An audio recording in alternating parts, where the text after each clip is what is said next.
Bonsoir tout le monde. Permettez-moi de vous dire ma joie d'être ici. Ma surprise aussi parce que je suis sans doute le plus nul des cuisiniers de la Terre. Donc prendre la parole à l'école de Paris des métiers de la table, c'est l'une de ces douces ironies de l'histoire. Mais finalement, savez-vous, quand on est porteur de handicap ou de différence, le vrai bonheur dans la vie, c'est de faire mentir les pronostics. Nous voulons des diagnostics, mais pas de pronostics. Et donc, merci à vous toutes, vous tous qui m'aidez à faire mentir les pronostics qui m'étaient apposés. Je me permettrai peut-être de souligner ou soulever un souvenir d'enfance. Durant mes tendres années, je m'étais efforcé de faire de la cuisine. En suivant une recette, je m'étais efforcé de faire un gâteau. Mais il était mauvais, très mauvais. Mes parents l'avaient qualifié de raticide. Mais sans doute, je pense qu'il est difficile de faire pire.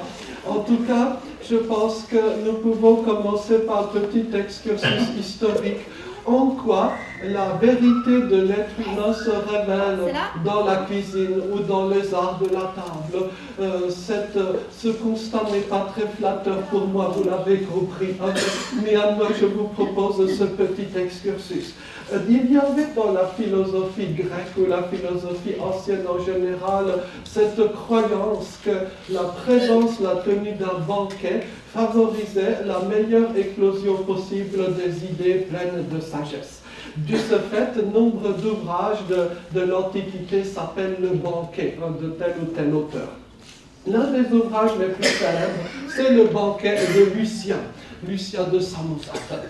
Alors, comment commence cette histoire? C'est une magnifique histoire de l'Antiquité. Un jour, on a convoqué les plus grands des sages et des érudits de ce temps. Regardez bien, il y avait le vieux stoïcien Zénothémis, il y avait Cléodème, le grand rhéteur, Hermon, l'épicurien, divers grammairiens, et puis surtout Sa Majesté Ion, le platonicien, avec la splendeur des dieux, eh bien, ils vinrent tous dans la salle. C'est un peu comme aujourd'hui avoir un dîner avec des prix Nobel. C'est vraiment le summum de ce que l'on peut imaginer. Et naturellement, les convives s'attendaient à entendre les plus sages des paroles que l'on puisse entendre ici-bas. Et en vérité, le banquet commença bien. Donc, écoutons Lucien. Donc, le festin a commencé tranquillement. Les plats étaient variés, etc. Un seul terme pour te décrire le tableau, l'abondance. Quel tableau idyllique. Simplement, les problèmes ne vont pas tarder à commencer. Donc, durant cette péripétie, j'étais assailli par mille pensées. Un dicton me revint à l'esprit. À quoi sert la connaissance si l'on ne sait pas corriger sa conduite? J'avais sous les yeux la crème de la philosophie, etc. Les gens ordinaires mangeaient avec un tact exemplaire, sans boire un verre de trop. En revanche, les sages, eux, n'avaient aucune tenue, criaient comme des fous, se gavaient comme des porcs, et se donnaient des coups. Et petit à petit, la situation dégénère, jusqu'au grand final. La mêlée fut générale, Zénothémis empoignant une coupe posée devant Aristène, la jetant en direction d'Hermon. Il rata sa cible et l'objet alla s'écraser sur le crâne du jeune marié, etc. Alcidamas fit sensation défendant Zénothémis de son bâton, il assomma Cléodème. Je vous passe les détails sur les blessures essuyées. Et donc, pour finir, Alcidamas fit tomber un candélabre. Nous fûmes plongés dans une obscurité complète. Donc, évidemment, pagaille générale. Et à la fin de l'obscurité, on découvrit Alcidamas en train d'effeuiller une joueuse de flûte, etc. Et donc, à la fin, la morale philosophique de l'histoire, le vieux crouton de Zénothémis, une main sur l'œil et l'autre sur le nez, hurlait de douleur. Hermon, qui lui avait été aussi amoché, lui tint ce discours. En ce moment, mon cher, tu ne places point la douleur dans la catégorie des choses indifférentes. Comment, voyez, leur comportement fit mentir tout leur enseignement qui s'était avéré profondément faux. On pourrait peut-être réexplorer certaines des grandes figures de l'histoire à travers justement leur penchant culinaire. Et c'est là que ça devient intéressant sans doute pour nous, à savoir donc qu'un certain nombre de grands personnages de l'histoire avaient un certain nombre de traits communs avec notre petit club autistique. Regardons, commençons par Platon. Donc Platon était réservé et sage, ne riait jamais aux éclats. Donc une sorte de retenue qui s'exprimait sur un plan culinaire. Platon avait une compulsion pour les olives. Voici ce que rapporte Diogène Laërce. Donc Platon avait fait un long voyage, était arrivé à un banquet. Mais, aux surprises, alors qu'il était en face des plats les plus fins, eh bien, il n'avait mangé que des olives. Donc, d'où diverses, je dirais, frictions avec Diogène le Cynique. Et c'était devenu un dicton. On disait qu'il dévore des olives à l'instar de Platon. Vous voyez, ça c'est une vision de la philosophie quelque peu différente. L'illustre Champollion, qui est connu comme le décodeur des hiéroglyphes et qui est sans doute le héros de beaucoup d'enfants porteurs d'autisme. Il est moins connu qu'il avait d'énormes difficultés dans son organisation personnelle. Je pense qu'il était un petit peu guéri. Donc je vous cite rapidement quelques extraits sur ces difficultés d'organisation sur le plan vestimentaire, mais naturellement cela valait aussi sur le plan culinaire. S'il y a des gens qui souhaitent manger comme Champollion, voici. Mais peut-être plus délicat. Ça, c'est peut-être plus dur. Je ne suis pas sûr que tous les gens autistes soient des gens purement gentils. Il y a tous les cas de figure. Les amateurs d'histoire, notamment d'histoire soviétique, connaissent Erich Mielke. C'était le grand patron des services secrets en Allemagne de l'Est. D'un bout à l'autre, ou presque, du régime communiste en Allemagne.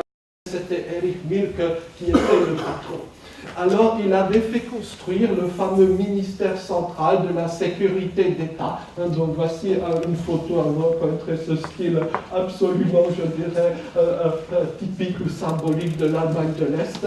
Et il a fait aménager là-bas une succession de bureaux par ordre de silence croissant. Parce que notre camarade détestait le bruit, et donc suivant son bon vouloir, il pouvait migrer dans l'un ou l'autre des bureaux vers les plus tranquilles. Et c'est là que ça devient important. Il a fait un décret spécial sur son petit déjeuner. Il y a eu un décret publié au journal officiel de l'Allemagne de l'Est sur le petit déjeuner de monsieur le ministre Mielke. Donc vous voyez, tout est bien précis. Donc la serviette est ici, le lait doit être comme ça, 2 œufs cuits à raison de 4 minutes et demie, etc. Sinon, le goulag. Donc, je trouve tout à fait singulier d'utiliser, je dirais, le pouvoir exécutif d'État pour, je dirais, produire ce type de décret. Mais il n'a pas été le seul dans la longue histoire politique. Par exemple, l'ancien empereur d'Autriche, Ferdinand V, il écrivait carrément des édits impériaux. Donc vous voyez à quoi ressemble un édit impérial. C'est par exemple Ferdinand, par la grâce de Dieu, empereur d'Autriche, roi de Bohême, etc. Là vous avez la longue litanie à tous ceux qui les présentent, tous ceux qui les présentent verront salut et bénédiction, mandons et ordonnons à notre cuisinier de préparer des spaghettis pour ce dîner. Vous voyez, un peu ça, c'est côté savoureux. Donc on a eu bien des personnages assez hauts en couleur dans l'histoire, et peut-être que l'alimentation peut aider à les comprendre. Alors, un peu dans cette rubrique, si vous me permettez de passer à un ton plus personnel, pendant un certain nombre d'années, j'avais utilisé ces images pour essayer de sensibiliser ou d'aborder la question de l'autisme en lien avec l'alimentation. J'avais par exemple proposé à des gens ce quiz ou ce QCM. Si on vous invitait à dîner ce soir, avec au choix ce restaurant-là et celui-là, lequel choisiriez-vous? Alors, beaucoup de gens tendent à choisir celui-là, mais je ne suis pas d'accord. Je préfère celui-ci. Pourquoi donc? Parce que si vous mangez ici, il y aura en permanence quelqu'un pour vous harceler derrière, qui vous proposera des choses dont vous n'avez que faire. Vous voulez simplement manger au plus vite et disparaître. Si vous ne tenez pas la fourchette et le couteau, entre guillemets, normalement, mais Dieu sait ce que le terme normalement veut dire, les autres vous feront des remarques. Ou si vous mangez trop rapidement ou pas assez rapidement, tout cela sera noté. Ensuite, on vous présentera une carte avec des noms auxquels vous ne connaissez rien. si au moins comme en Chine, les photos étaient présentes, des photos des plats, vous voyez. Ici, c'est bien plus pratique et concret. Les plats sont juste devant vous, vous prenez ceux qui vous conviennent le plus. Et si vous êtes comme moi, si vous aimez manger les désormais brevetés, non je plaisante, spaghettis au sucre, j'ai une astuce pour vous. Vous prenez une assiette blanche, vous mettez du sucre, blanc lui aussi, vous mettez les spaghettis par-dessus, ça passe en spaghetti nature à la caisse. Si ici vous commandez des spaghettis au sucre, je ne recommande pas. Voilà. Ça me fait penser à quelques souvenirs d'enfance où mes parents m'avaient fait venir dans des restaurants italiens en Italie. Si vous commandez des spaghettis comme zucchero en Italie, ça fait l'effet d'une explosion nucléaire dans le restaurant. J'ai des souvenirs, hélas, très précis sur ce point. Non. Et puis, évidemment, le dernier avantage, c'est qu'ici, vous réalisez des économies. À Bordeaux, un autre petit quiz, si vous le voulez bien. Nous avons le choix entre ces deux fast-food. L'un est, dirions-nous, américain, pour simplifier. L'autre est un fast-food russe. Fast-food, c'est marqué ici. Lequel préférez-vous? En fait, je préfère le fast-food russe. Pas à cause de la vodka, je ne vois pas d'alcool. Mais pourquoi? Parce que si vous allez dans le fast-food, un capitaliste comme on dit, vous avez un très long menu ici. Vous devez choisir et la dame vous posera 1000 questions. Vous voulez double sauce, 3 sauces, bien cuit, trop pas bien cuit, etc. Je ne comprends rien. Par contre, ici, modèle russe, il n'y a qu'un seul modèle. Donc, vous prenez le billet et vous recevez la nourriture en format standardisé. C'est bien pratique, non? Qu'en pensez-vous? Voilà. D'ailleurs,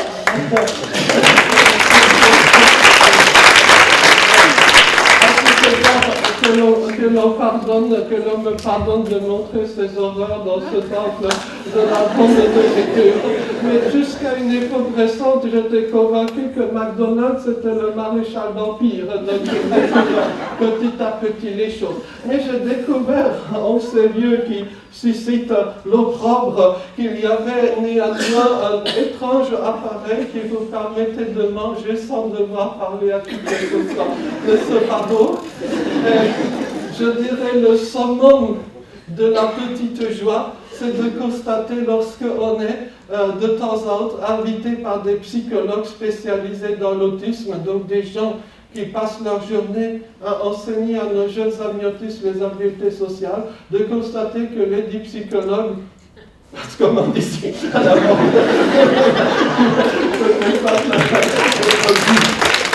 de là, on pourrait imaginer à quoi pourrait ressembler un restaurant, une boulangerie idéale.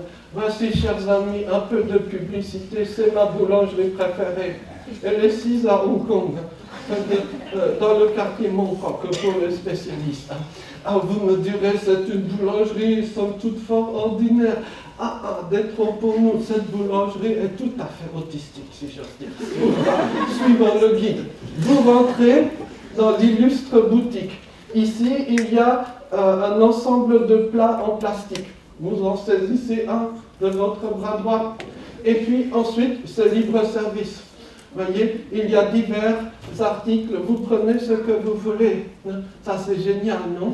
Deuxième avantage, une fois arrivé à la caisse, en Occident, c'est tout à fait vicieux la caisse, parce qu'on vous annonce un certain prix, donc vous n'entendez qu'à peine. Ensuite, vous devez sortir les piécettes de votre poche. Évidemment, quand on est maladroit, tout tombe par terre et il n'y a que la fuite comme issue. Ici, à Hong Kong, non. Ici, à Hong Kong, vous pouvez tout à fait fonctionner à la façon autistique pour dire bonjour. Plus vous en faites, plus vous êtes poli. Le vendeur fera au miroir le même geste. Puis ensuite, vous tendez donc votre plateau avec ce que vous avez donc choisi en termes de victuailles. Il mettra l'ensemble des aliments dans un sachet. Vous approcherez votre carte Octopus de paiement. sans contact, et puis vous pourrez refaire votre petit rituel et vous pourrez repartir, n'est-ce pas beau? Le seul danger, c'est que si on réside à proximité, on n'ira nulle part ailleurs qu'ici. Donc, en termes de compétences sociales, cela risque d'être un peu limité. Mais de grâce, essayons d'éviter ces souvenirs douloureux de cantine. Pour ma part, si j'ose prendre un exemple égoïste, je n'ai jamais mangé à la cantine durant mes années de scolarité. J'étais scolarisé tant bien que mal, mais quand même. C'est comme ça que j'ai survécu, peut-être. Ça va être une explication.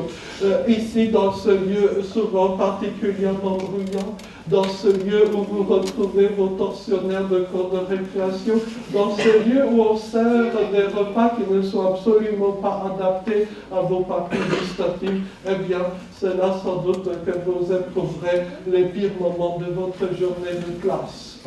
Donc, à méditer avec une petite pensée très particulière pour tous nos amis qui travaillent dans le secteur médico-social et où les réfectoires traditionnellement sont équipés de carrelage, ce qui réverbère considérablement les bruits, transforme ce moment des repas en enfer, et ensuite on constate qu'une forte proportion de l'énergie des travailleurs du médico-social est dépensée juste seulement à gérer les crises de comportement des personnes autistes durant les repas. Alors même qu'il eût été tellement plus simple de réaménager la salle du réfectoire afin que cela se passe au mieux. Alors, permettez-moi encore quelques petits exemples alimentaires personnels, mais peut-être que cela peut égayer l'atmosphère. Si nous nous trouvons face à face avec ce yaourt-là, que pensez-vous qu'elle pourrait être un stratagème, une solution? Le problème, c'est qu'il est bicolore. Nous l'avons bien compris. Alors, première stratégie. C'est celle qui consiste à manger d'abord le rouge, puis le blanc. Mais viendra un moment où l'étroite paroi entre les deux s'effondrera, et c'est à ce moment-là qu'on entendra un grand cri dans la cuisine, presque en style biblique, on peut dire, et un grand cri se lèvera dans la cuisine, vous voyez. Donc ce n'est pas une bonne stratégie. Une autre stratégie pourrait être de mélanger. D'ailleurs, mes parents avaient une sorte de petit musée des mixeurs à la maison. Donc le problème, c'est qu'ils devaient mixer pendant que je n'étais pas là, parce que le mixeur fait un bruit désagréable. Vous voyez en termes d'organisation ce que ça implique. Simplement, le mixeur n'ira jamais dans les petits repas. Donc c'est pas une bonne stratégie. Et il reste toujours des démons. Donc, troisième stratégie, la plus intelligente, d'éviter ce type de yaourt. Bon, ici, Dieu sait ce qu'il y a dans ce pot. Généralement, ce type de produit se sépare en une partie liquide et une partie solide. Et puis, il y a un barbare qui a arraché l'opercule en laissant de l'aluminium sur les bords. Vous ne pouvez pas manger ça avant d'avoir bien gratté le rebord du pot. Donc, des heures et des heures de boulot. Ici, nous avons, hélas, je crois, un chef qui a sabordé la nourriture en mettant des petits trucs verts. Il y en a partout. Bon, la sauce, on peut l'enlever, mais les trucs verts, c'est plus compliqué. Donc, je préconise de laver à grande eau cela avant toute tentative de consommation. L'autre problème, c'est que ces frites sont particulièrement irrégulières. Certaines sont petites, d'autres sont grandes. Et les grandes frites cachent un piège supplémentaire, à savoir la différence de friture entre l'intérieur et les rebords. Donc, une grande méfiance impose. Les parents qui connaissent cette difficulté utilisent les petits dés, qui eux sont de forme régulière et ils sont bons à ce problème. On m'avait toujours expliqué d'enlever les arêtes des poissons, bon courage, dans le caméra. En plus, ils sont de taille divergente. Et ils ont souvent cette bande brunâtre, compliquée à enlever, qui vous dégoûtera d'ailleurs de tout le reste du festin. Alors, les salamis cancéreux, nous sommes d'accord sur ça, évitez soigneusement. Voilà, alors celui-là est déjà un peu mieux, mais à mon avis, il faudrait enlever les trucs blancs, perturber la régularité. Ce salami-là ne fait rire que les non-autistes. En plus, il a des problèmes de peau, je crois. Pour manger cette horreur-là, je recommande d'enlever les petites rondelles de salami, de les laver et de jeter le reste. Voilà, c'est une façon de consommer. Et donc, nous avions réfléchi entre camarades autistes, et donc Stéphanie Bonombrier, alias Steph, grande figure de l'autisme et contributrice au livre que vous tenez entre vos mains peut-être, eh bien, nous avons eu l'idée d'une sorte d'assiette séparant les goûts, séparant les divers aspects des plats consommés. Et cette assiette est devenue quasiment une réalité parce qu'il y a en Nouvelle-Calédonie, la marque de glace principale s'appelle Sweetie. Et donc, il y a une usine sur les hauteurs auprès de Nouméa qui produit la plupart des glaces consommées sur les cailloux, comme on dit localement. Et il se trouve que pour diverses raisons familiales, dont je tairai le détail, le patron de l'usine est sensibilisé à l'autisme. D'ailleurs, il voulait m'embaucher. J'ai été très tenté. Puis ensuite, j'ai pensé à mes obligations dans l'autisme en France. Je voulais me garder de glace. Mais bon, l'idée qu'il a eue, c'était de créer la glace autiste. C'est une glace qui est dans un pot qui permet de séparer le fondu. Enfin, quand la glace fond, ça ne se mélange pas. Ça, c'est une idée géniale, qu'en pensez-vous? Mais avant d'accéder à tous ces délices, il faut acheter toutes ces choses. Permettez-moi un peu en guise de conclusion de vous montrer une image, un extrait d'un guide à paraître, je l'espère, bientôt, réalisé par un collectif de personnes autistes et notamment par Amélie alias Saint-Valren, grande wikipédienne devant l'éternel. Voici, chers amis, donc une sorte de guide d'un supermarché. Je me permets de le montrer. À l'entrée, vous devez dire bonjour à la dame de la caisse centrale qui est là. Puis il ne faut pas rester hypnotisé devant les écrans, etc. Ne pas regarder tourner les roues des vélos. Ça, c'est un piège majeur. Vous pouvez rester jusqu'à la fermeture du magasin ici. Ici, c'est la zone dangereuse, tous ces rayons-là, parce que quelqu'un vous demandera que désirez-vous. La réponse, la seule vraie réponse, c'est la paix. Et si vous dites, si vous répondez avec franchise, eh bien là, on vous traitera de je ne sais quoi. D'autres pièges vous attendent. Par exemple, dans le rayon fruits et légumes, il y a des balances souvent cassées. Donc le premier réflexe, c'est de les réparer. Donc, qu'en pensez-vous? Ici, dans la rubrique alcool, il y a ces horribles odeurs d'alcool. La plupart des gens autistes sont particulièrement incommodés par les odeurs d'alcool. C'est mon petit truc à moi pour les faire des amis musulmans. Quoi. En fait, ça ne marche que moyennement parce qu'on constate que souvent, eux, ils boivent. Donc, ensuite, arriver à la caisse, alors bien sûr, il y a tout le rituel social à gérer, mais il y a parfois pire encore en caisse. C'est que certaines caisses, notamment les caisses inoccupées, affichent sur leur écran le message suivant: entrez le mot de passe. Donc, vous suivez les instructions. Donc, vous entrez le mot de passe. Très souvent, c'est 1, 2, 3, 4. Donc, bing, la caisse se déverrouille et vous suivez les instructions passées, les articles devant le lecteur. Et c'est là que l'agent de sécu nous tombe dessus. Histoire véridique et très traumatisante. Donc, consigne à donner à nos jeunes amis: ne jamais suivre les consignes affichées sur les écrans des caisses inactives. Mais oui, mais je ne sais pas si vous avez fait attention, mais dans l'illustre salle qui nous accueille, il y a des petits panneaux verts au-dessus des portes ou à côté des portes. Sur ces panneaux, vous voyez une flèche pointée vers le bas et un petit bonhomme qui court dans cette direction. Pas dans la direction de la porte, hein, si vous faites attention, il court dans cette direction-là. Donc moi, que fais-je? Est-ce que je dois suivre la flèche et donc m'aplatir par terre, suivre le petit bonhomme, maintenant, dans 5 minutes, dans 1 heure, je ne sais pas. Ou est-ce que c'est de la propagande mensongère? Je ne sais pas, ça reste à voir. En tout cas, peut-être que l'art de manger, nous l'avons vu, est absolument central. Mais il y a un deuxième art dans la vie, c'est l'art de ne pas se faire bouffer. Et regardons ça, ce sera notre mot de la fin. Regardons, explorons ce thème avec 2 exemples qui me semblent particulièrement centraux, chers amis. J'ai pu l'an dernier vivre pendant 6 mois environ en Nouvelle-Zélande, au pays des antipodes. Vous connaissez ce pays étrange où les gens marchent les pieds en haut et où lorsque l'eau s'écoule, elle coule vers le haut. Donc c'est le pays des antipodes. Là-bas habitent toutes sortes d'oiseaux, d'animaux, de plantes. La biodiversité est au rendez-vous. Parmi ces espèces bizarres, il y a cet oiseau, ce perroquet, dénommé le kakapo. Le kakapo est considéré comme bête. C'est même considéré comme l'oiseau le plus crétin de la création. Il est décrit, et je cite les meilleurs spécialistes, il est décrit comme étant lent, gras et idiot. C'est pas très flatteur. En tout cas, il ne sait pas voler, il sait à peine marcher, il a le regard un peu plus aussi fixe que notre serviteur.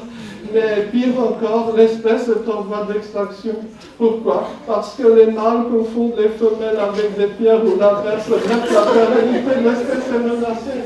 En tout cas, on conclura qu'il est vraiment bête. Mais pas si vite, chers amis. Le kakapo habite dans les plus beaux endroits du monde. Les montagnes du sud de la Nouvelle-Zélande. Je connais des bipèdes qui se croient très intelligents, mais qui passent leur vie entre 2 dalles de béton, à respirer des gaz d'échappement. Ah, forcément, signe d'intelligence, mais passons. Mais venons-en à un deuxième animal. Un animal qui, lui, est très doué, notamment sur le plan social, c'est le homard. Le homard a un sens social très développé. Le homard se souvient de ses contacts sociaux avec ses congénères. Lorsqu'un homard rencontre un autre homard qui lui est supérieur sur le plan hiérarchique, eh bien le premier homard se recroqueville. À l'inverse, lorsque c'est lui le homard dominant, il prend ses aises.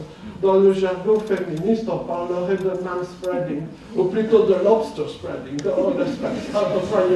Donc c'est pour ça que j'ai mis cette petite phrase taquine. Le homard a inventé le patriarcat. C'est une vérité certaine, à mon avis.